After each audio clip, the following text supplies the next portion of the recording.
ازيكم يا حبايبي، عاملين ايه؟ يا رب تكونوا بخير. النهارده بقى الوصفه بتاعتنا موفره وحلوه قوي وطلب الملايين الكبار والصغيرين، كلنا بنحبها. قاعدين بقى كده ونفسنا ناكل برجر، وانا بحب قوي انا وولادي برجر الفراخ عن اللحمه، يعني بنحبوا اللحمه بس الفراخ اكتر. فهعمله لكم النهارده بطريقه سهله جدا، وهخليكي تقومي تعمليه على طول الولاد وتفرحيهم بيه.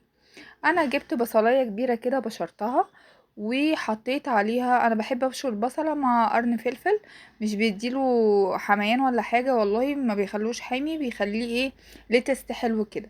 وده كان شويه برغر عندي انا بجيبه من اي عطار، يعني قولي مثلا حوالي 5 معالق. انقعيه نص ساعه في ميه واشطفيه كويس جدا، وشوحيه مع البصله بتاعتك بمعلقه زيت. هنا بقى يا قمر انا جبت نص بانيه وفرمته في البيت في الكبه، ما عندكيش خلي ممكن الراجل يفرمهولك لو عنده مفرمه.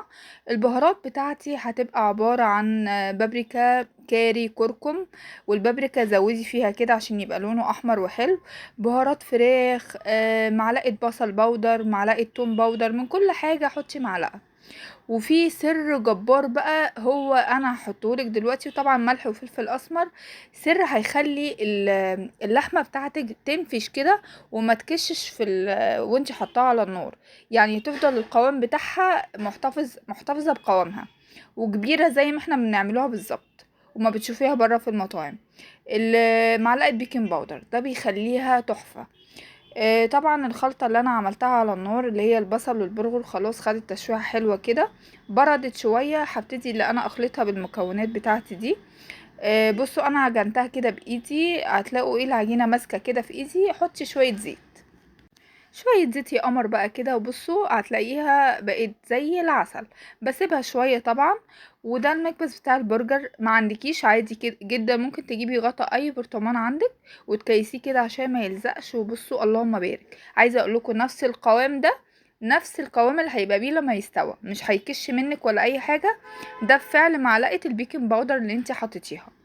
امشي ورايا خطوة خطوة كده، وهخليكي تعمليها على طول في البيت. والكيس دي انا بقصها عادي كيس تلاجة لو انت عايزة تخزنيه في الفريزر. بصوا اللهم بارك، النص كيلو عمل لي كمية جبارة، يعني ممكن تخزنيه وتحطيه في الفريزر.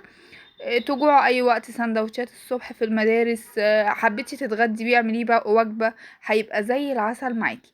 انا بقطع خيار كده انا مملحاه، وطماطم شرايح، وبصل شرايح. بصوا القوام، انا بوريكم القوام عامل ازاي. طبعا بنفس الطاسه اللي انا عملت بيها البرغل والبصل، انا هشوحه كده على النار واسويه معاكم، وهوريكم احلى برجر ممكن تعمليه، وحاجه ضمنها في البيت، انت اللي عاملاها بايدك من غير اي مواد حافظه. والله اعلم بره بيبقى اصلا فيه فراخ ولا لا، في لحم فراخ ولا لا، ما تعرفيش بره هو معمول ازاي.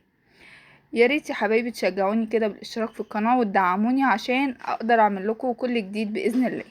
بصوا انا هنا بديله تشويحه كده، وبقلبه بصوا بمعلقه زيت بس، هيطلع زي العسل وجوسي كده من جوه، ومحافظ على القوام بتاعه.